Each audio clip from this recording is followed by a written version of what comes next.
ॐ सहनाववतु सहनौ भुनक्तु सह वीर्यं करवावहै तेजस्विनावधीतमस्तु मा विद्विषावहै। ओम शांति शांति शांति। मीमांसा दर्शन की 52वीं कक्षा। मीमांसा दर्शन के प्रथम अध्याय का तृतीय पाठ चल रहा है और इसमें हमने पिछली कक्षा में 19वें सूत्र तक देखा था। अधिकरण था होलकाधिकरणम, होलाकाधिकरणम। होलाक आदि जो कर्म है उनसे संबंधित चर्चा, अथवा दूसरे शब्दों में देशाचारेषु सामान्यतः श्रुति कल्पनाधिकरणम। विभिन्न देशों में विभिन्न व्यवहार आचरण कर्म देखे जाते हैं, उनसे संबंधित श्रुति की कल्पना, और वो श्रुति की कल्पना विशिष्ट होगी या सामान्य होगी, ये हमारा इसमें विषय था। तो और आगे देखेंगे। पिछले पाठ में से किन्हीं को कुछ पूछना है तो पूछ सकते हैं। हाँ, पृष्ठ संख्या 246। 246। हाँ, उसमें सिद्धांत की ओर से स्वर अभावात हेतु दिया गया है। स्वरों का अभाव होता है कल्प ग्रंथ में, तो उनका कैसे प्रयोग करते हैं? स्वर के भेद होने से जैसे अर्थ भेद हो जाता है। यहाँ ऐसा तो नहीं कहा गया कि स्वर चूंकि नहीं है इसलिए अर्थ में भेद हो जाएगा, कुछ गड़बड़ हो जाएगी अर्थ करने में, क्योंकि स्वर से निबद्ध रहेंगे तो अर्थ ठीक ही आएगा ये मान करके, और यहाँ अर्थ में गड़बड़ हो जाएगी, ऐसा कोई उदाहरण इन्होंने प्रस्तुत नहीं किया है। बल्कि इसके विपरीत युधिष्ठिर जी ने तो ये लिखा है कि कुछ ब्राह्मण ग्रंथों में भी स्वर नहीं है, ऐत्रेय आदि में, तो उस दृष्टि से तो वो भी उस तरह मान्य नहीं होने चाहिए, प्रामाणिक नहीं होने चाहिए। तो ये तो उस तरह तो व्यभिचार को प्राप्त हो रहा है। लेकिन आपका जो प्रश्न है उस दृष्टि से देखें तो स्वर के कारण से अर्थ में कुछ नियमितता आएगी। एक ही शब्द है और उसके स्वर में भेद होने से अर्थ में भेद हो जाता है। जैसे पीछे वेदम कृत्वा वेदिम करोति एक विषय आया था, ठीक है। तो इसमें युधिष्ठिर जी ने लिखा भी था, एक वेद शब्द होता है अद्युदात और एक वेद शब्द होता है अंतोदात। देखा आपने पृष्ठ संख्या 233 पर, 35 पर। तो जो आद्युदात वेद शब्द होता है वो ज्ञान का वाचक होता है, ज्ञान का वाचक, यानी ये ग्रंथ अपना जो वेद है उसके। और अंतोदात वेद शब्द दर्भ मुष्टि का, डाभ की मुष्टि मतलब तो एक समूह, पूली कहते हैं उसको, छोटी पूली। मुष्टि मतलब हाथ में आ जाए जितनी पूली, एक हाथ में जितना आ जाए, दर्भ मुष्टि, मुट्ठी जैसा जो वेद बना। तो शब्द तो वेद एक ही है, अगर यहां स्वर नहीं होगा तो दोनों अर्थ आने लगेंगे। और वैसे तो प्रसंगानुसार भी अर्थ लिया जाता है, लेकिन उसमें भ्रांति भी हो सकती है। लेकिन स्वर है तो वहां एक निर्णय हो सकता है। लेकिन ये सब जगह लागू नहीं होगा कि हर जगह स्वर से ही अंत, कई जगह स्वर से भी अंत पता नहीं लगेगा, भेद नहीं होगा, अथवा वहां पर स्वर के न होने पर भी वही ठीक ही अर्थ आएगा, ऐसा भी होता है। और खासतौर से समस्त पदों के अंदर ये देखा जाएगा। समास जहां पर किए हुए हैं तो समास के कारण से भी कौन सा बहुरी समास है या षष्ठी तत्पुरुष है, तत्पुरुष समास है, उसमें स्वर में जाकर के भेद हो जाता है। तो उन स्थलों पर स्वर भेद से अर्थभेद हमें पता लगता है। लेकिन हर शब्द में स्वर के अनुसार ही ठीक अर्थ आता हो, बिना स्वर के गलत अर्थ आता हो, ऐसा प्रमाणित करना कठिन है बिल्कुल हर जगह पे हम देखें। लेकिन बहुत से स्थल तो ऐसे हमें पता लगते ही हैं, और उसके आधार पर भी ये कथन तो हो ही सकता है कि स्वर से इसकी रचना। अच्छा, उसके अलावा ये तिंगंत है या कृदंत है, यानी नाम रूप है या शब्द रूप है, उसका भी भेद हमारे स्वर से पता लग जाता है।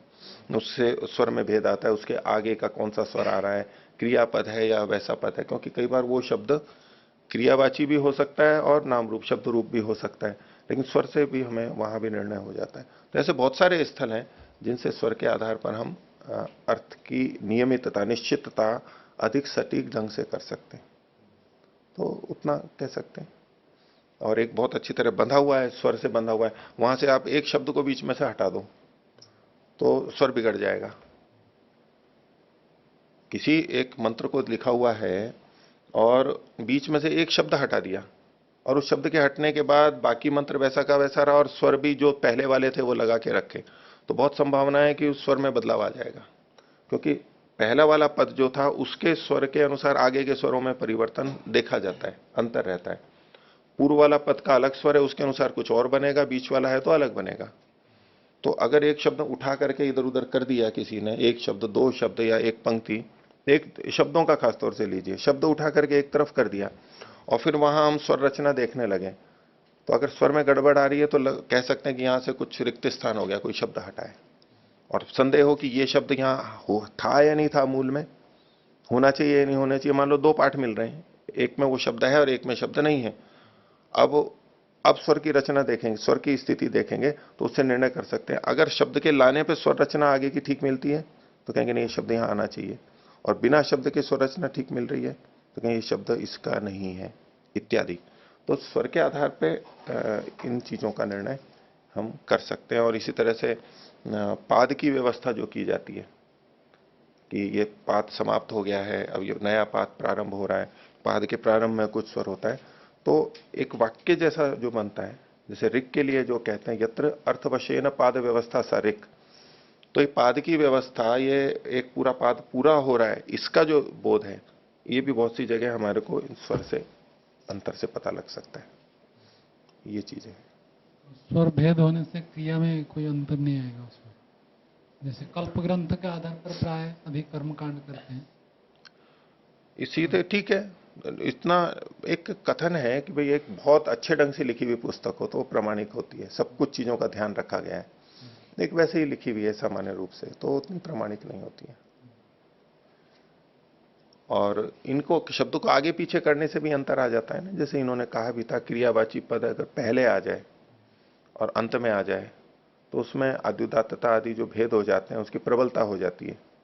रामः ग्रामम गच्छति, गच्छति रामः ग्रामम इत्यादि, जो उसमें जोर जो अंतर है अद्युदात के आधार पर जो युधिष्ठिर जी ने बताया भी था कुछ उदाहरण दे करके, वो भी अंतर आ सकता है। हाँ 248 48। हाँ द्वितीय पंक्ति जो वर्तमान काल प्रत्यय निर्देशक, तो इसमें जैसे दधना जुहोती आदि हम करते हैं, वहां भी वर्तमान काल से विधान करते हैं सब। अग्निहोत्रम जुहोती, दधना जुहोती, इंद्रिय कामा, ये सब आया, तो उसमें वर्तमान काल का कैसे ये कहकर उसका निवारण कर। हाँ, तो इसमें तो मैंने आपको उस दिन भी बात रखी थी, जैसा समझ में आ रहा है ये ठीक है कि यहां वर्तमान काल को देख करके विधि का निषेध कर रहे हैं कि यहां विधि नहीं है। वहां हमने बहुत सारे स्थल देखे जहां वर्तमान काल होते हुए भी विधि ली जा रही है, ठीक है। तो इसमें क्यों ऐसा हो रहा है, तो जो एक संभावना प्रतीत हो रही थी वही मैं अभी भी व्यक्त कर रहा हूं उसके लिए। हालांकि विचारणीय बिंदु है इसका, और तथ्यात्मक निर्णय क्या होना चाहिए, तत्वतः क्या होना चाहिए, कि ये मान के चल रहे हैं कि इन कल्पों में विधि नहीं है, किसी में भी नहीं है, नहीं है ऐसा, क्योंकि यहां पर विधि का निषेध किया ना इन्होंने, यहां पर समय वाक्य शेष नहीं है, विधि नहीं है और वाक्य शेष भी नहीं है, इस आधार पर यह बात की जा रही है। तो जहां विधियां हैं, जहां विधियां हैं और विधि के साथ बीच बीच में वर्तमान काल भी आ रहा है, तो वहां उसको विधि मान लेंगे भाई यहां विधि की जा रही है, इसलिए यहां तो वाक्य शेष भी नहीं है, ऐसा मान करके जो कथन कर रहे हैं। अथवा वर्तमान काल है और साथ में वाक्य शेष भी है, यूं ले लीजिए, वर्तमान काल का वाक्य है और साथ में वाक्य शेष भी है, तो वाक्य शेष इस बात का बता रहा है, इस बात को बता रहा है कि यहां प्रशंसा की जा रही है, और प्रशंसा की जा रही है मतलब तो ये करना चाहिए। तो हो सकता है वहां जो दत्ना जुहोती आदि जो जितने हैं वहां पर वाक्य शेष में अर्थवाद भी हो, तो अर्थवाद है, वर्तमान काल का प्रत्यय है और अर्थवाद भी है, तो हम वहां विधि निकाल लेंगे। लेकिन वर्तमान काल का प्रत्यय है लेकिन विधि वाक्य शेष नहीं है, वर्तमान काल का प्रत्यय वाक्य शेष नहीं है तो विधि नहीं निकाल पाएंगे, ये एक संकेत यहां से ले सकते हैं। और दूसरा, वहां वर्तमान काल के इन प्रत्ययों को भी हम विधि के रूप में लेते हैं, ले सकते हैं, पर यहां तो इन्होंने ऐसा नहीं लिखा है, ये थोड़ा विचारने की बात है कि आखिर पीछे ये कैसे निर्णय कर रहे हैं। हमें वे विचार दिखाई दे रहा है, कुछ निर्णायक तत्व हो सकता है। आचार्य जी, जो संस्कार विधि में संस्कारों में प्राय करके गृह सूत्रों का ही दिया जाता है, इस मंत्र को पढ़कर ऐसे करो, तो विधि नहीं है तो उसमें हम कैसे मानेंगे? नहीं, वहां विधि शब्द अगर सीधे सीधे है तो विधि है ही। तो इस मंत्र से ये करो, ये अगर लिखा हुआ है तो ये तो विधि हो गई है, विनियोग विधि हो ही गई है। नहीं, वो तो महर्षि दयानंद जी ने लिखा है, इस मंत्र को पढ़कर ये कर्म करो। हाँ, तो वो भी एक स्मृति हो गई ना। महर्षि दयानंद ने जो संस्कार विधि लिखी है वो भी एक तरह से कल्प ग्रंथ हो गया, तो एक ऋषि के द्वारा। कल्प ग्रंथ में विधि नहीं है, ये कैसे हम निर्णय निकालें? ऐसा नहीं कह सकते पूरा निर्णय, जब तक पूरे ग्रंथ को ना पढ़ें। दुस्साहस है ये कहना। वैसे यहां इन शब्दों में नहीं है, इतना कह सकते हैं। और इसी पृष्ठ में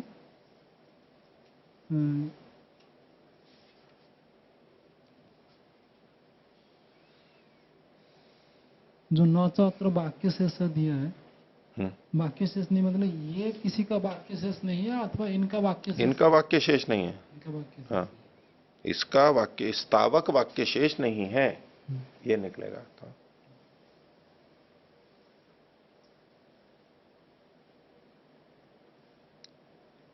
ये नीचे को युधिष्ठिर जी ने कोष्ठक में स्पष्ट किया ना, और यहां कोष्ठक में फिर लिखा विधि की चौथी पंक्ति में, और यहां विधि की स्तुति करने वाला वाक्य शेष भी नहीं है। और कुछ आचार्य जी, एक तो इसी में ही जो अभी जो बात चल रही है जिसमें ऋत्विजो वृणीते वृता यजंती देवयजनम अध्यवस्यन्ति, तो इसमें वो कुमारिल भट्ट का मैंने पढ़ा था, तो उसमें ऐसे लिखा हुआ है कि मंत्र और जो ब्राह्मण है उसको तो मंत्र ब्राह्मण और वेद नामधेयम, इस परिभाषा से वो वेद है। तो वेद होने से वहाँ पर जो लट लकार में जो रूप हमें दे रहा है उसको भी हम, चूंकि वेद में लेट लकार भी होता है, तो उसके आधार पर वो जैसे दधना जुहोती आदि बता रहे हैं, तो उसको लेट लकार का मान करके उसको विधि परक वो तो हो जाता है। परंतु जो कल्पसूत्र आदि हैं वहाँ पर तो लेट लकार नहीं हो पाएगा, और नहीं होगा तो जहाँ पर वर्तमान काल का निर्देश होगा तो वहाँ पर चूंकि लिंगत्व नहीं है इसलिए वहाँ पर विधान नहीं माना जाएगा, केवल विवरण जैसा।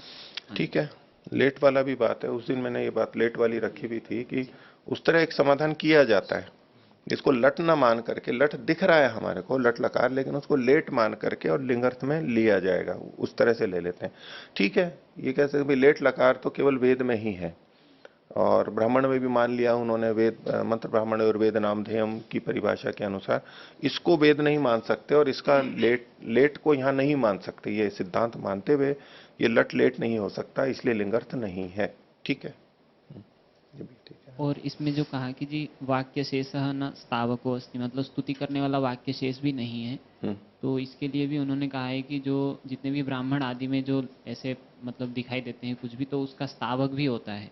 अगर सीधा सीधा स्थावक नहीं होता है तब वो जो स्वयं विधायक वाक्य होता है वही स्तुति करने वाला भी होता है। हाँ, तो उसमें लिंग तो भी होगा फिर। हाँ, लिंग तो है ही लेट लकार लिंग के तो आधार पर। नहीं, लेट लकार के आधार पर है। ठीक है, नहीं इसमें फिर ये होना चाहिए, इससे जो तात्पर्य समझ में आ रहा है कि जहां लिंग नहीं है लेकिन स्थावक वाक्य है, वाक्य शेष है, तो भी लिंग के बिना भी वहां विधि गम्यमान हो जाएगी। ठीक है, जैसे यहां पर इस प्रसंग में जो इन्होंने हेतु दिया, न चात्र वाक्य शेष है स्थावको अस्ति, यदि यहां, अब इसको विपरीत करके देखो, यदि यहां स्थावक वाक्य शेष होता तो इनको विधि माननी पड़ती यहां पर, जबकि वर्तमान काल का प्रत्यय है। तो इससे इनका ये सिद्धांत समझ में आ रहा है कि भले ही वर्तमान काल का प्रत्यय हो, यानी लटलकार ही है, वो अपने आप में लिंग को नहीं कहेगा, लेकिन यदि वाक्य शेष है तो वो भी विधि को दे देगा, क्योंकि वाक्य शेष जो है स्तुति है वो विधि के लिए ही होगी, विधि या निषेध के लिए, तो विधि आ जाएगी उसमें वर्तमान काल का होते, क्योंकि वहां से गम्यमान हो गया है वो। उक्तार्थानाम अप्रयोग है। ठीक है, स्थावक से ही वहां पर आ गया, विधि आ गई, और इधर भले ही नहीं किया तो भी कोई बात नहीं है। लेकिन जहां वर्तमान काल का प्रत्यय है और स्थावक वाक्य भी नहीं है तो वहां विधि नहीं मानी जाएगी, विधि निकलेगी कहां से वहां, ये कहना चाह रहे।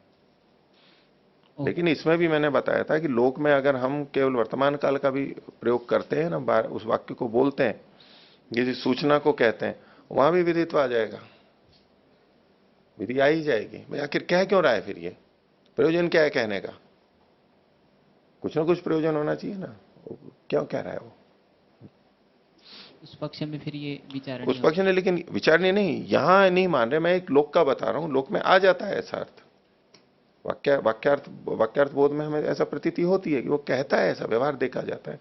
तो ऐसा शास्त्र में भी होना चाहिए। ऐसे स्थल हो सकते हैं, न केवल वर्तमान काल का प्रयोग है और स्थावक भी नहीं है, लेकिन फिर भी वहां से हम विधि ले लेते हैं।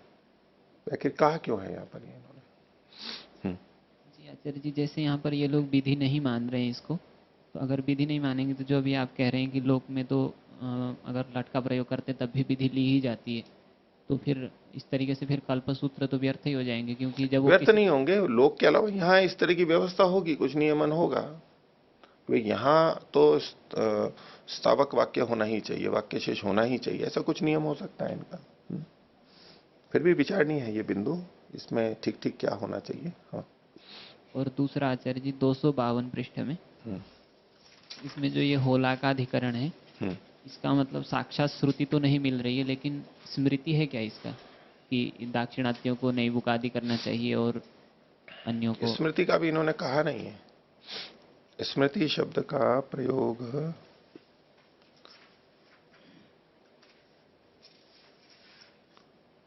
वैसे तो कहा इन्होंने, अनुमानात स्मृते आचाराणाम च प्रामाण्यम इष्यते। ठीक है, हो सकता है स्मृति ना हो, और हो भी तो दोनों बातें हो सकती है। चलो, अगर स्मृति जिस पक्ष में है उसमें फिर एक शंका होगी, उसका मैं बताना चाह रहा हाँ, उसका उत्तर मतलब वो तो प्रकरण पहले आ ही चुका है, उसके लिए अलग अधिकरण चलाने की आवश्यकता क्या थी, यही प्रश्न आएगा ना। हाँ हाँ हूँ। अगर स्मृति में व्यवस्थित है कि हाँ दाक्षिणात्यों को वो करना चाहिए, हाँ तो चूंकि हम स्मृति के द्वारा श्रुति की कल्पना करते हैं, हाँ, तो स्मृति यदि व्यवस्थित है तो श्रुति भी व्यवस्थित ही होनी ये चाहिए। कोई ये जो आवश्यक पूर्व नहीं, पक्ष ने जो कहा यहाँ पर, ये आवश्यक नहीं है। स्मृति में उसने व्यवस्थित कर दिया है, और श्रुति व्यवस्थित नहीं होनी चाहिए। सिद्धांत यह है कि वो व्यवस्थित नहीं होगी। व्यवस्थित नहीं होगी तो श्रुति में जो उन्होंने व्यवस्थित कर दिया है वो, इसमें स्मृति में जो व्यवस्थित कर दिया है वो श्रुति के अनुरूप नहीं है, ये माना जाएगा। यही कहना चाहते हैं कि इसमें ऐसा नियम नहीं कर सकते आप। ठीक है, प्राय करके वहां देखा जाता है, और वो विधान सबके लिए और सब कर सकते हैं। इससे तात्पर्य यह निकल करके आता है कि जो दाक्षिणात्य हैं वो ही करें, ऐसा ये कोई नियम नहीं है। अन्य लोग भी कर सकते हैं, वहां से निकले हुए भी कर सकते हैं, बाहर के लोग जब वहां पहुंचते हैं तो भी कर सकते हैं, और जो वहां नहीं रहते हैं वो भी कर सकते हैं। अब कुछ त्योहार हैं, पहले किसी देश विशेष में मनाए जाते थे, आज सब जगह मनाए जा रहे हैं, फैल गए। कहते हैं ये वहां का त्योहार था, इस प्रांत का था, अब सब जगह फैल गए। इस तरह के कर्मकांड या वो चीजें फैल जाती है। जी आचार्य जी, मैं ये पूछना चाह रहा हूँ कि अगर स्मृति व्यवस्थित है तो हम व्यवस्थित स्मृति से ही किसी चीज की कल्पना करेंगे। तो जब जिस लिंग से हम किसी लिंगी को जान रहे हैं, तो लिंग जैसा होगा वैसे ही तो लिंगी भी मतलब वो करेंगे। अब हम अगर उसको सर्वव्यापक मतलब सभी जगहों के लिए मानेंगे, सामान्य श्रुति की कल्पना करेंगे, तो फिर स्मृति में जो व्यवस्थित है, तो वो व्यवस्थित को तो हमने माना नहीं, प्रामाणिक नहीं माना, वही तो अप्रामाण्य होगा। जी। वही तो अप्रामाण्य तो होगा। इसमें किस हेतु से हमने उसको नहीं माना? पहली बात तो देखो, ऐसी इन्होंने स्मृति के हम बताई नहीं है। स्मृति बताई गई होती तो फिर उस तरह से हम विचार करते। अभी ये एक परिकल्पना वाला प्रश्न है, ऐसा होना नहीं चाहिए। लेकिन जब हमने पीछे देख लिया कि यदि स्मृति श्रुति से विरुद्ध है, यानी श्रुति में क्या किसी ऐसा नियमन निबंधन किया गया है इन चीजों का, अगर ऐसा वहां मिल रहा है तब तो स्मृति में निबंधन ठीक है, स्वीकार्य हो सकता है। लेकिन जब श्रुति में ऐसा मिल ही नहीं रहा है, सबके लिए, मनुष्य मात्र के लिए है वो, किसी देश विशेष के लिए नहीं है, सबके लिए है वो, तो ऐसे में स्मृति में निबंधन करना ये श्रुति के अनुरूप नहीं माना जाएगा, श्रुति विपरीत माना जाएगा, वो अप्रमाण होगा वो। ठीक है,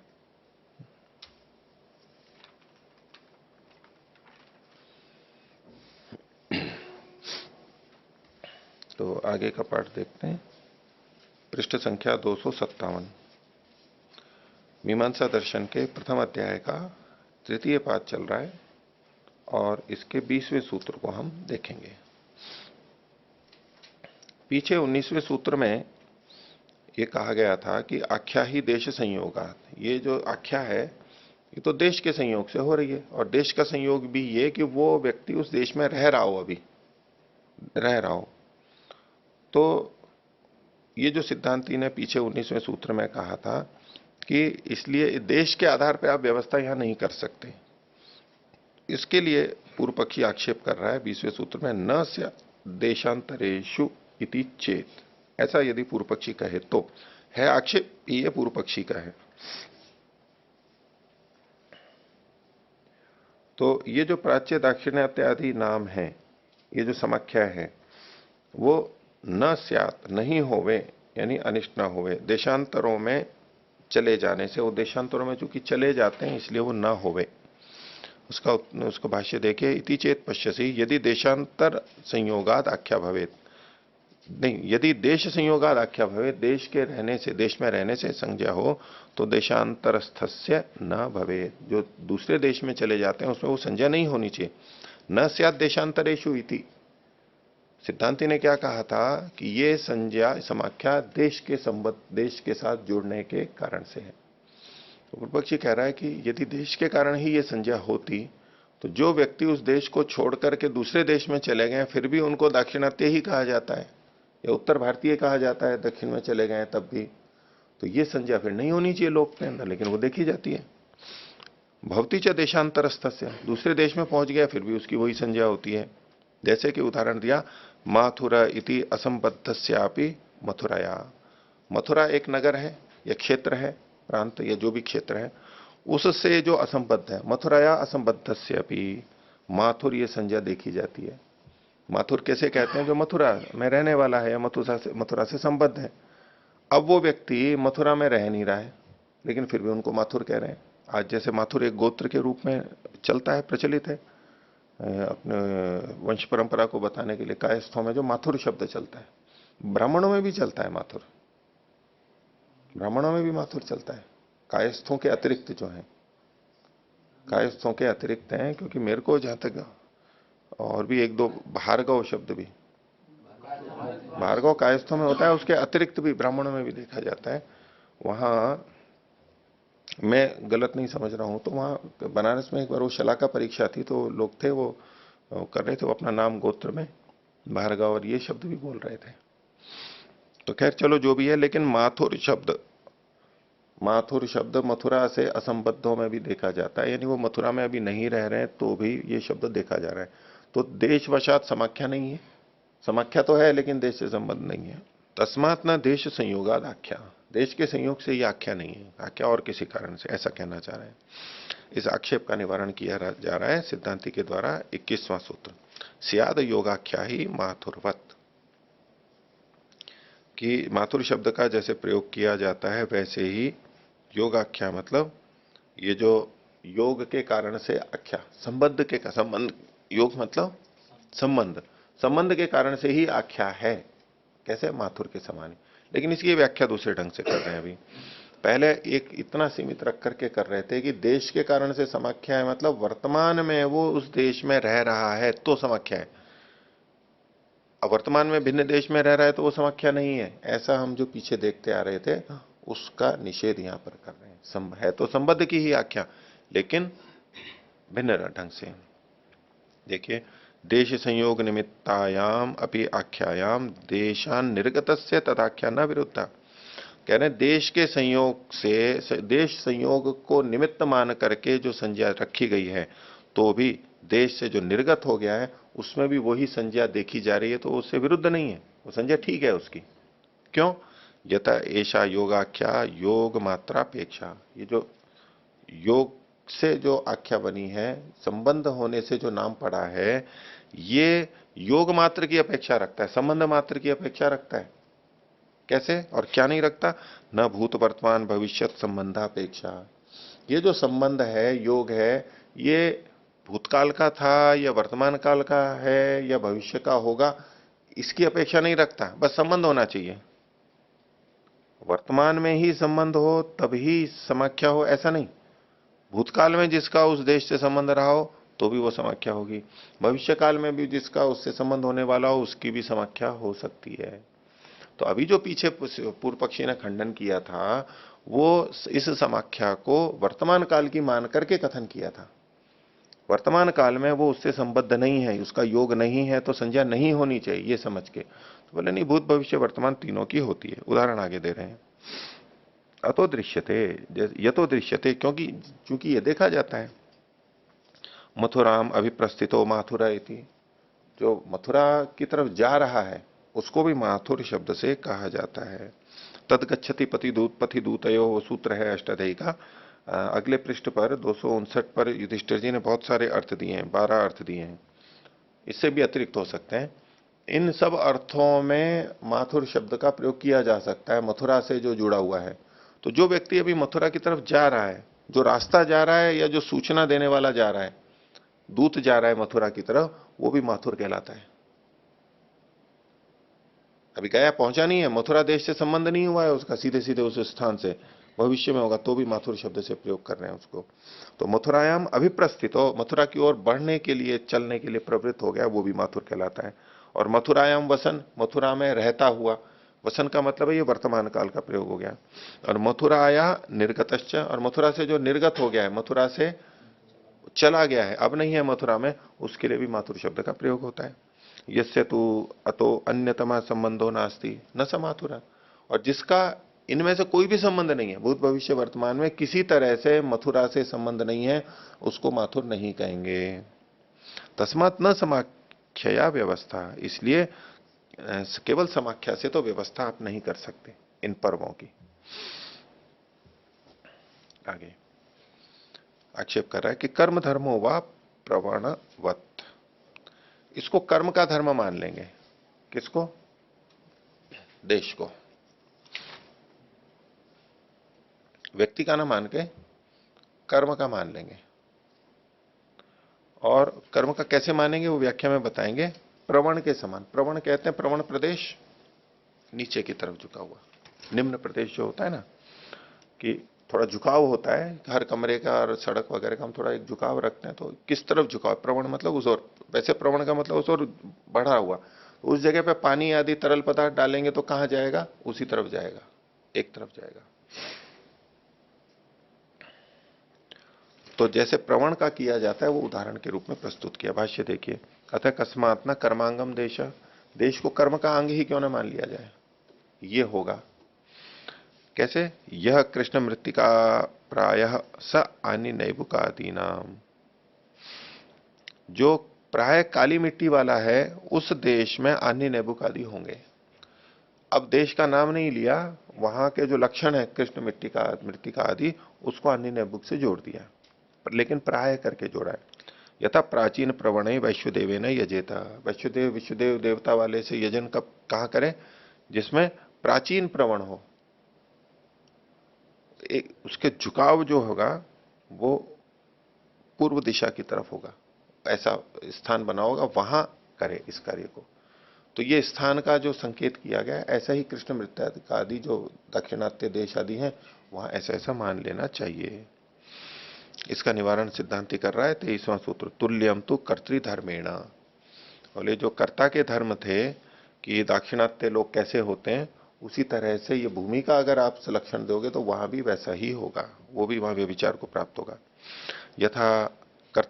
यथा कर्तरी अव्यवस्थितम लिंगम श्यामादि न पदार्थ ही संवादम उपैति, तो पीछे जो इन्होंने लक्षण बताए थे, कर्ता में जो लंग है श्याम आदि, श्याम रंग वर्ण आदि जो थे, रक्त नेत्र इत्यादि दीर्घकाय आदि जो लक्षण थे, वो कर्ता में अव्यवस्थित होते हैं, व्यवस्थित नहीं होते हैं, नियमित नहीं होते हैं कि वो सब में देखे जाएं, सब दक्षिण वालों में देखे जाएं, ऐसा नहीं होता है। लिंगम श्यामादि न पदार्थ ही संवादम उपायति, पदार्थ ही के बाद जो अल्प विराम है वो तो हटा लीजिए। न पदार्थ ही संवादम उपायति, वो पदार्थ के साथ में तालमेल नहीं रखता है। ये संवाद शब्द फिर यहां पर आया है। संबद्ध, संवाद का मतलब ही तालमेल है, कि संवाद होगा तो तालमेल रहेगा, नहीं तो संवाद नहीं होगा तो तालमेल बिगड़ जाएगा। ये तो आज के लोक व्यवहार की दृष्टि से हम बोलते रहते हैं। तालमेल क्यों बिगड़ा? बोले संवाद ही टूट गया, संवाद ही नहीं रहा। तालमेल बनाना हो तो संवाद करना चाहिए, आपस में बातचीत कर लेनी चाहिए। जहां गड़बड़ हो, विरोध आने लग जाए तो वही बात कर लो, यही तो तरीका है उसका। बातचीत से काफी कुछ निपट सकता है। तो यहां तालमेल का हो गया, उनके साथ संवाद नहीं करते हैं। तद्वत देश लिंगम अव्यवस्थितम, उसी प्रकार से देश के जो लिंग हैं यानी काली मिट्टी आदि ये लक्षण है, ये भी संवाद को प्राप्त नहीं होती, इनका भी सब जगह तालमेल नहीं होता, अर्थात इनमें व्यभिचार देखा जाता है, अपवाद देखे जाते हैं। उसी को आगे बता रहे हैं, कृष्ण मृत्तिका प्राय अपि अन्य न कुर्वन्ति। बहुत से क्षेत्र ऐसे हैं जहां पर मिट्टी लगभग काली है, कृष्ण मृत्तिका प्राय काली मिट्टी है, उन देशों में वो लोग भी अन्य नैबुक आदि नहीं करते। तो तथा अन्य लिंगे भी कुर्वन्ति, जहां कृष्ण मृत्तिका आदि लिंग नहीं होते हैं वहां भी अन्य नैबुक आदि किए जाते हैं। अब दक्षिण देश में सब जगह ही काली मिट्टी थोड़ा ना होती है, जहां अन्य नैबुक आदि किए जाते हैं उस समय किए जाते थे, बहुत सारा क्षेत्र वहां है जहां लाल लाल मिट्टी है, बहुत बड़ा क्षेत्र है जहां लाल मिट्टी होती है एकदम, लेकिन वहां भी किए जाते हैं। तो यह अपवाद बता दिया, वे विचार बता दिया। तस्मात न देश तो व्यवस्था, इसलिए देश के लक्षण जो है उसके आधार पर आप व्यवस्था नहीं कर सकते, देश को आप लिंग नहीं बना सकते, कर्म का अंग भी नहीं बना सकते। प्राचीन प्रवणन तो श्रुत्या नियतम वैश्वदेवस्य, और जो आपने उदाहरण दिया था कि प्राचीन प्रवण वैश्वदेव ने यजेता, कि यहां बोले वो तो शास्त्र के द्वारा नियत है, शब्द मिलता है हमारे को, प्राचीन प्रवणन तो श्रुत्या नियतम, श्रुति है वहां पर, तो इसलिए वो नियत हो गया है। इस देश ये अन्य नैबुक आदि और होलाक आदि के लिए तो श्रुति नियत नहीं है, श्रुति ने कहा नहीं है, इसलिए वहां नियमन नहीं होगा। इति होलाकाधिकरणम देशाचारणम सामान्य तो अनुमानाधिकरणम। ये बिल्कुल खोल देते हैं, यानी इन कर्मों को बांध के नहीं रखते हैं ये।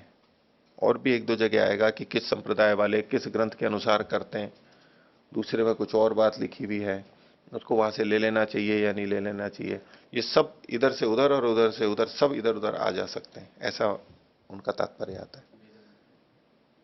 यहां भी वेदांत में भी, उपासनाओं में भी, और यहां भी आएगा, मीमांसा में भी आएगा, यहां भी कर्मकांड से संबंधित जो ग्रंथ हैं ये लक्षण उधर से इधर आते हैं, जैसे वहां उपासना का आया था। निश्चित नहीं है कि ऐसा ही हो, आपस में लिया जा सकता है, तालमेल लेकर के और आदान प्रदान करके और अपने को उन्नत करें। ऐसे ही बांध के क्यों रखें कि ये चीज वहीं और ये चीज यहीं, ली जा सकती है। अच्छी चीज है, उस पर किसी देश विशेष का व्यक्ति विशेष का ऐसा तो आग्रह नहीं है, मनुष्य मात्र है, कहीं भी कुछ ले सकता है। अब हमारे यहाँ से योग आदि अध्यात्म विदेश में जाते हैं तो वो भी वैसे ही घृणा करनी चाहिए उनको कि अरे ये तो वहां का उन देशों का है, हम चाहेंगे कि ऐसा करें, वो कोई अच्छी चीज है ले लो आप भी वहां, वैसे वहां की कोई अच्छी चीज यहाँ आती है, हम ये करके मना करेंगे तो पाश्चात्य देशों की है, तो कोई बात नहीं हुई, अच्छी चीज है उपयुक्त है ले लेते हैं, ले ही रहे हैं। प्राचीन प्रवणम तो श्रुत्य नहीं, तो इसमें प्राचीन प्रवणम क्या है? वो जमीन नीची होती है उस जगह पे वैश्यदेव से यजन करे, वैश्यदेव देवता वाले को करे, ठीक है। तो ये जो भूमि लिंग एक बताया ना, भूमि का इस स्थान में ये जो नियत किया गया, एक जो निश्चित की गई ये नियतता तो श्रुति से है, अन्य नैबुक आदि की देश विशेष की नियतता व्यवस्था श्रुति से नहीं है, इसलिए नहीं करना चाहिए, वो तो सबके लिए लागू होगा। पूर्व दिशा की तरफ, हाँ पूर्व दिशा की तरफ झुका हुआ होना चाहिए। प्राचीन प्रवण का मतलब नीचे देखिए युधिष्ठिर जी ने भी लिखा है, पूर्व की ओर निम्न देश में वैश्वदेव नामक चातुर्मास्य के प्रथम पर्व से यजन करे, ठीक है। आगे नवा अधिकरण पृष्ठ संख्या 262, शीर्षक है व्याकरणाधिकरणम। व्याकरण को लेकर के कुछ चर्चा शब्दों की यहां पर की गई है। दूसरे शब्दों में व्याकरण तो बहुत बड़ा है और उसमें भी कौन सा विशेष है, तो क्या साधु पद प्रयुक्ति अधिकरणम, प्रयुक्ति अधिकरण, साधु शब्द के प्रयोग के बारे में यह अधिकरण की चर्चा की गई है। तो 24वां सूत्र है पूर्व पक्षी का, प्रयोगोत्पत्ति अशास्त्रत्वात् शब्देशु न व्यवस्था स्यात्। प्रयोगों की जो उत्पत्ति है, प्रयोग जो देखे जाते हैं लोक के अंदर, वो अशास्त्रत्व, शास्त्र से संबद्ध नहीं है। वो बहुत से सारे शब्द, बहुत से तो संबद्ध हैं, बहुत से नहीं है, इसलिए शब्देशु न व्यवस्था से, शब्दों के बारे में यह व्यवस्था नहीं हो सकती कि जो शास्त्र में कहा गया वही बोलना चाहिए और वही साधु है। बहुत सारे शब्द ऐसे बोले जाते हैं जिनका वर्णन शास्त्रों में नहीं मिलता है, व्याकरण में नहीं मिलता है, शास्त्र मतलब यहां पर व्याकरण, व्याकरण में नहीं मिलता है, तो उनको साधु माना जाए या ना माना जाए। तो पूर्व पक्षी का कहना है कि अगर आप शास्त्र के अनुसार ही करने लगोगे तब तो व्यवस्था नहीं हो पाएगी, इसलिए शास्त्र को हटा करके शब्दों के साधुत्व और असाधुत्व को देखना चाहिए जो लोक में प्रचलित है।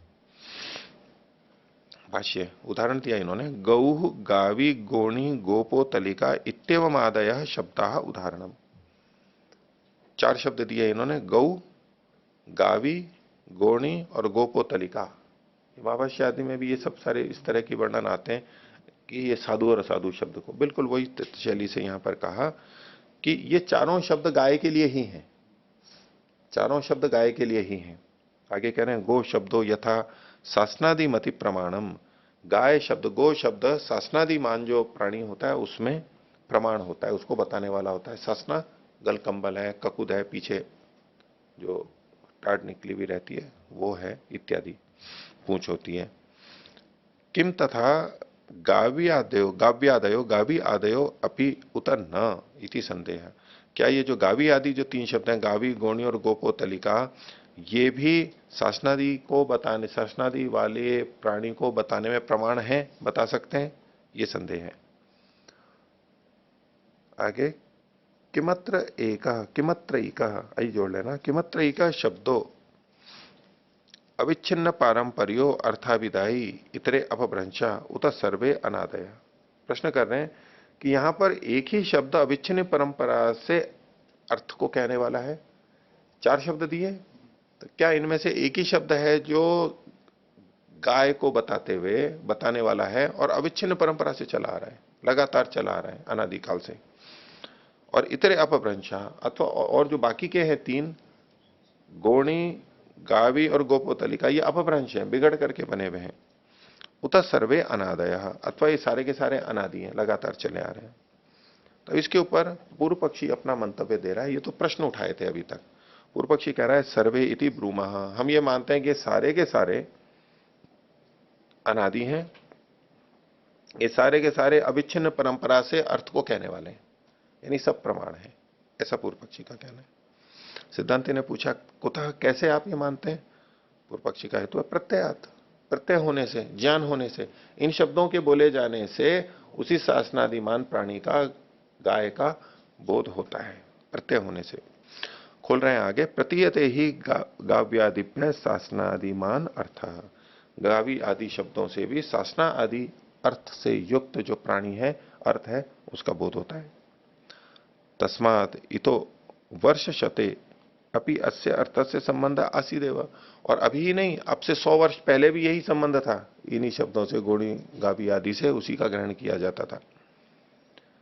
तथा परेण ततश्च परतरेण इति अनादिता, और इन 100 सालों से भी पीछे वालों से और उससे भी पीछे वालों से यही संबंध बना आ रहा है, इसलिए इसकी भी अनादिता है।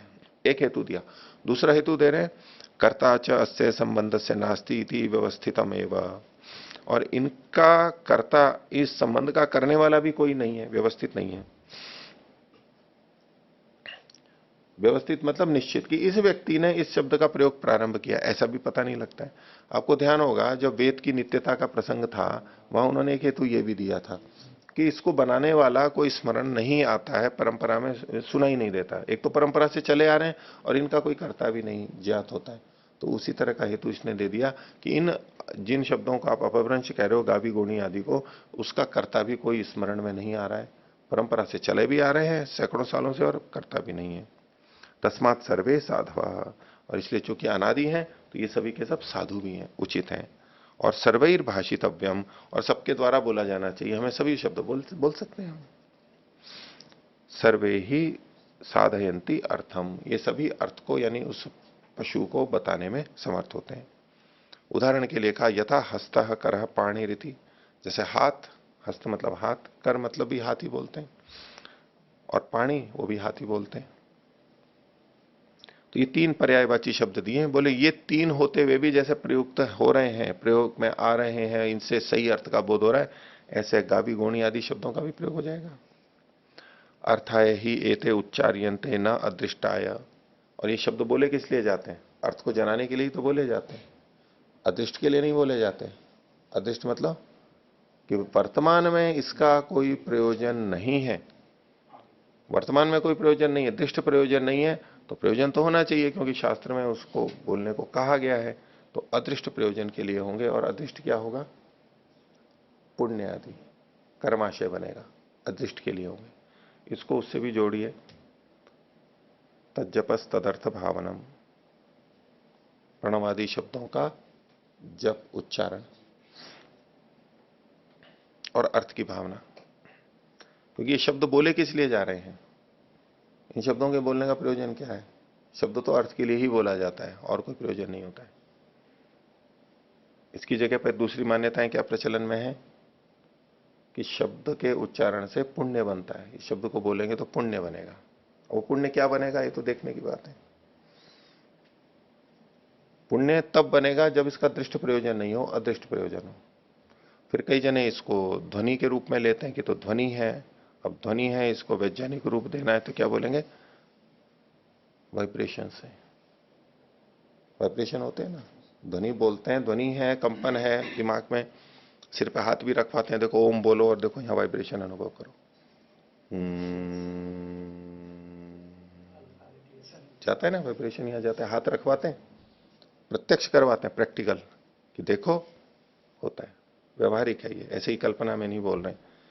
कंपन जाता है, वाइब्रेशन जाता है, दिमाग का होता है, तो ठीक है वो वाइब्रेशन है, उससे जो होता होगा, लेकिन इसका अदृष्ट रूप में जो प्रयोजन है, तो यहां वैदिक दृष्टि से क्या होता है? तज्जपस तदर्थ भावनम। शब्द किस लिए बोला जा रहा है? अर्थ के लिए बोला जा रहा है। और जब करते समय हम शब्द तो बोल रहे हैं लेकिन अर्थ हमारे को नहीं हो रहा है, भावना नहीं बन रही है उसकी, तो उसका कोई प्रयोजन नहीं है।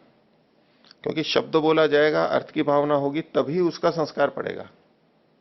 नहीं तो केवल शब्द का, अर्थ रहित शब्द का संस्कार पड़ेगा, वो तो हमारे को याद है ही ओम शब्द, उसका संस्कार डाल के करना क्या है? ओम ओम शब्द बार बार बोल रहे हैं, जैसे अष्टाध्यायी के सूत्र बार बार बोलते हैं, वो संस्कार डालना बिना अर्थ के भी सार्थक होता है कि हमें उच्चारण याद आ जाए, वो समय पर सूत्र उपस्थित हो जाए। अब ओम तो हमारे को पता ही है, उसमें कहाँ दिक्कत है? उसको इतनी बार बोल करके और कितना पक्का करना है हमारे को? उससे और क्या अतिरिक्त होने वाला, याद ही तो है हमारे को। तो वो तो प्रयोजन नहीं होता है कि स्मरण करने के लिए हम बार बार बोल रहे हो शब्द को, तो इसलिए प्रयोजन होता है अर्थ को, और शब्द अर्थ के लिए ही होता है वास्तव में। तो यही बात है ना, अर्थाय ही एते उच्चार्यन्ते न अधिष्ठाय।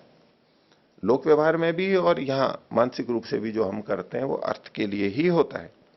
नहीं ये शाम उच्चारण शास्त्रम अस्ति, इन शब्दों के उच्चारण में कोई शास्त्र है। शास्त्र का मतलब यहां पर है विधि और निषेध।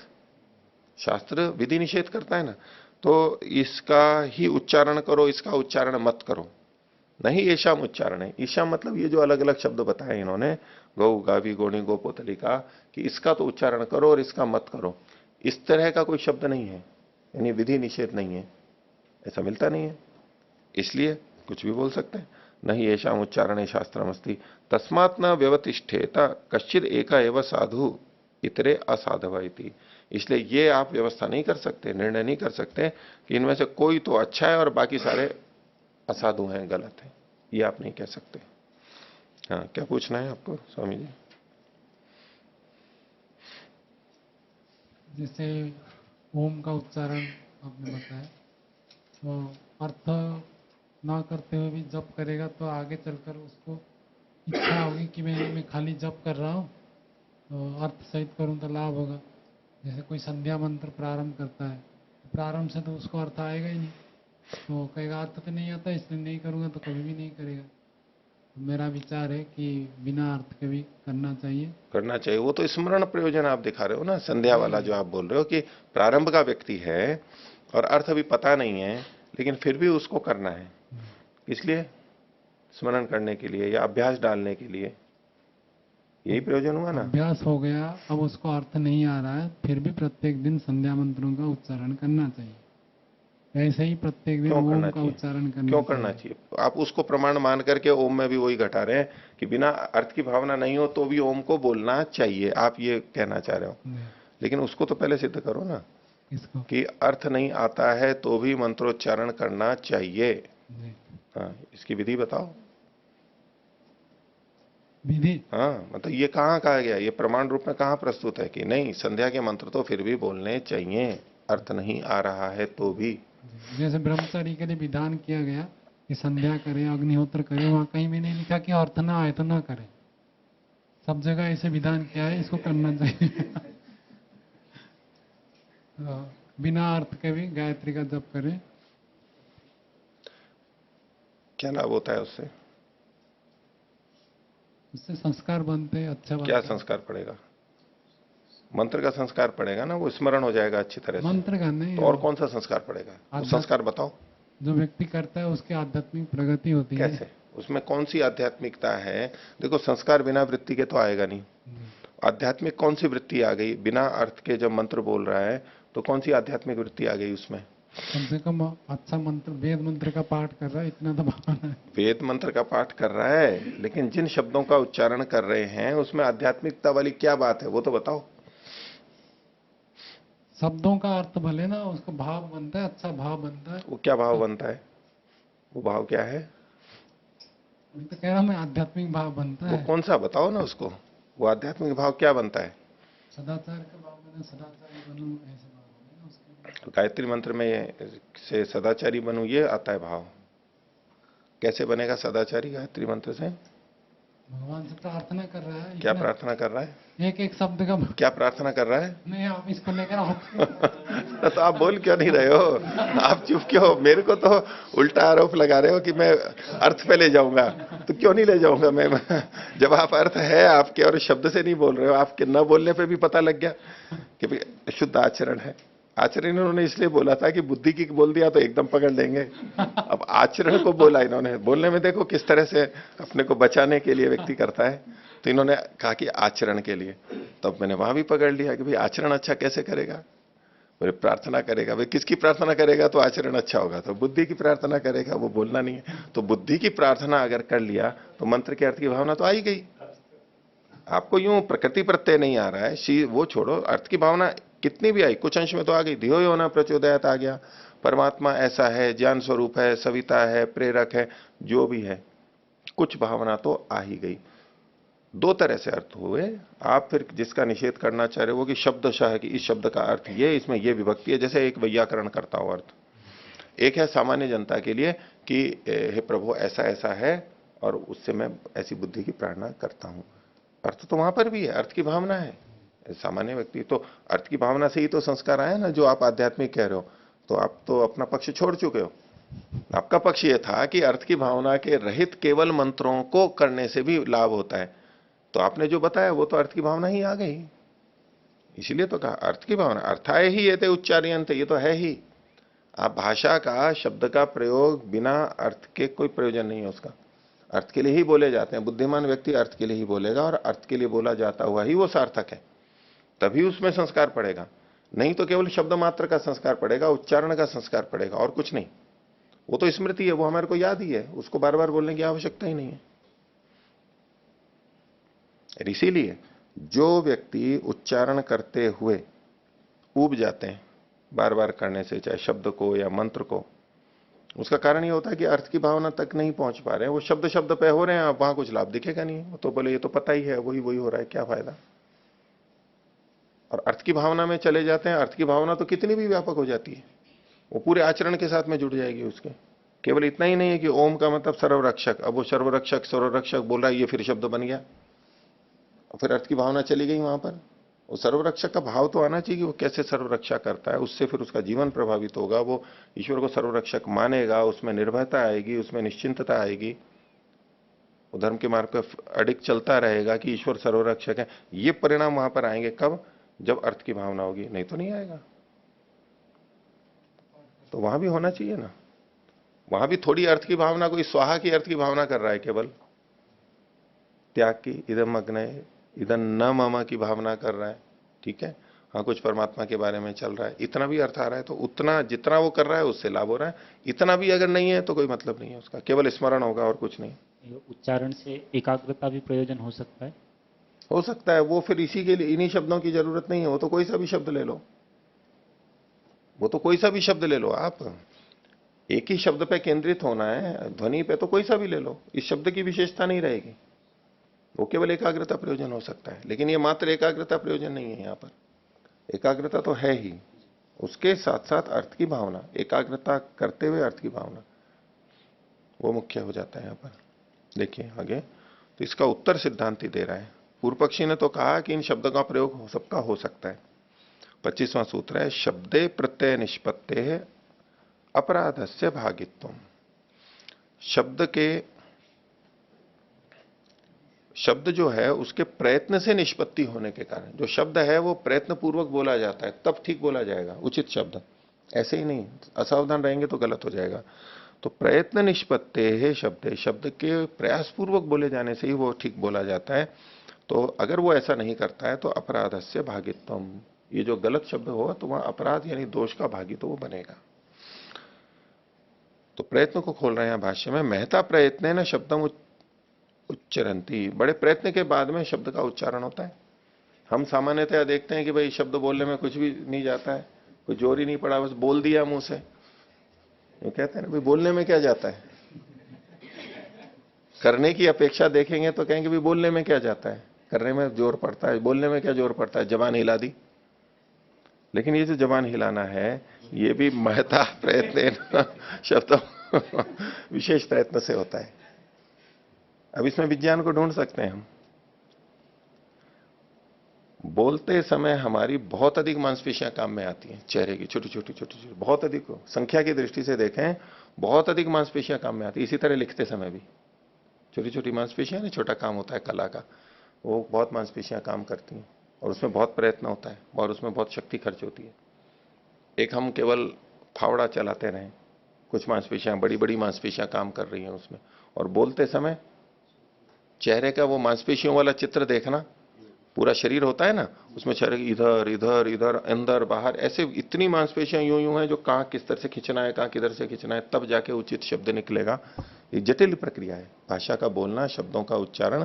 तो विज्ञान भी इस बात को बताता है, उसका इनको भी संकेत रहा होगा कि महान प्रयत्न है। वो कौन से प्रयत्न है ये तो यहां पर आगे बता रहे हैं। ये देखो कहां से बोलना, कहां से, नीचे से ऊपर तक का प्रयत्न है। बोले वायु नाभेरुत्थित, वायु कहां से उठती है ना, नीचे से प्रयत्न शुरू हो जाता है। बोलना केवल यही नहीं, गले तक नहीं है, नीचे से, पेट से, नाभि से। उरसी विस्तीर्ण, उर मतलब छाती में आकर के वो फैलती है, वो कंठे विवर्तित है और कंठ में आकर के वो विविध रूपों में आ जाती है। और मूर्धानम आहत्य परावृत्त, और मूर्धा को आहत करके फिर वहां से लौट करके आती है। और वक्त्रे विचरण विविधान शब्दान अभिव्यनक्ति, और फिर मुख के अंदर विचरण करती हुई विभिन्न शब्दों को बोलती है। नीचे से ऊपर तक हो गया। तत्र अपराध्येता अपि उच्चारयिता, तो ऐसे में जो उच्चारण करने वाला है वो अपराध कर सकता है, आलस्य कर सकता है, ठीक प्रयत्न नहीं कर सकता है। कैसे, यथा शुष्के पतिश्यामी इति कर्दमे पतति, कोई ये सोच रहा है कि मैं सूखे में कूदूंगा, ऊपर से कूद रहा है और नीचे कहीं कीचड़ भी है और सूखा भी है। अब कीचड़ में कूदेगा तो पैर और कपड़े खराब होंगे, तो मैं ऐसी जगह सूखी जगह कूदूंगा, तो सूखे में मैं गिरूंगा कूदूंगा, ऐसा करते करते भी वो कीचड़ में गिर जाता है। नाला वाला पार करते हैं जब, तो कीचड़ रहता है पानी की, हम पार करेंगे तो सूखे में जाके होंगे, लेकिन फिर भी कई बार गीले में पैर अड़ जाता है। तो ऐसा हो जाता है, प्रयत्न की न्यूनता होती है। अब जैसे इन्होंने लिखा ना, शुष्के पतिश्यामीति कर्दमे पतति, ये एक लोक व्यवहार है। अब इससे एक हम न्याय निकाल सकते हैं, यद्यपि इस नाम का न्याय मैंने सुना नहीं है, कहीं होगा, लेकिन इससे हम कहते हैं शुष्क कर्दम न्याय। एक न्याय हो गया ना, शुष्क कर्दम न्याय, कि वो करना तो कुछ और चाहता था, हो कुछ और गया। भाई ये तो हो जाता है थोड़ी असावधानी से, जैसे मुंह से कुछ गलत शब्द निकल गया, जबान फिसल गई जो बोलते हैं ना, छोटा वैसे ही शब्द गलत निकल गया, वही ये तो हो जाता है थोड़ी असावधानी से, कि शुष्क कर्दम न्याय से हो जाता है। आगे देखिए, सकृत उपस्पृश्यामी उपस्प्रक्ष्यामी इति द्वि उपस्पृशति, एक बार छूंगा ऐसा सोच रहा है लेकिन दो बार छू जाता है उसको। ऐसा व्यवहार में कहां होगा? वैसे तो हम एक बार छूना चाहते हैं तो एक बार ही छूते हैं, दो बार नहीं छूते। ऐसे कुछ स्थल आप देखो, वो कुछ बच्चों के खेल आते हैं जिसमें एक तार को वो तो सीधा ले जाना होता है, इधर उधर छूना नहीं चाहिए, छूते ही तो आवाज आ जाती है उसके अंदर, लाइट जल जाती है, बिजली जल जाती है, आवाज आती है। वो एकाग्रता का और हाथ के संतुलन का खेल है बच्चों के लिए, मेले वेले में खड़े रहते हैं ऐसे। तो उसमें मान लो छोरा कि एक बार वो करते करते न छूते छूते भी छू जाता है, फिर छू जाता है वहां पर। इतना नजदीक का मामला रहता है कि एक बार छूना है, लेकिन हाथ के कंपन से एक की जगह दो बार छू जाता है, वो अधिक बार छू जाता है, दो या दो से अधिक बार ऐसे। तो ये भी गलत हो गया, इसको भी चाहे तो न्याय कर सकते हैं। सकृत द्विस्पर्शनम, एक बार या 2 बार छू जाए, सोच एक बार रहा है लेकिन 2 बार हो गया। ततो अपराधात प्रवृत्ता शब्दादयो भवेयु। तो इसी प्रकार से अपराध से प्रवृत्ति ये शब्दादि होने चाहिए, गावी गोणी आदि। न नियोग तो अविच्छिन्न पारंपरिया एव इति। निश्चित रूप से ये अविच्छिन्न परंपरा वाले हैं, ऐसा इनके लिए नहीं कहा जा सकता। तो सिद्धांती तो इनको गलत ही मानता है। संस्कृत भाषा की दृष्टि से देखेंगे तो जो मूल शब्द हैं शुद्ध है वही चले आते हैं, वही ठीक है। बाकी अब इतनी भाषाएं बन गई हैं, इतने शब्द बन गए हैं, अब वही मान्य हो गए हैं, तो अब वो प्रचलन में तो है ही। पूर्व पक्षी उस दृष्टि से कह रहा है कि जो शब्द प्रचलन में आ गए हैं आज, तो वो तो आ चुके चल रहे हैं। पर शास्त्रीय दृष्टि से देखेंगे तो गलत ही है। और अपनी बात की पुष्टि के लिए सिद्धांति कुछ और हेतु भी आगे बताएगा।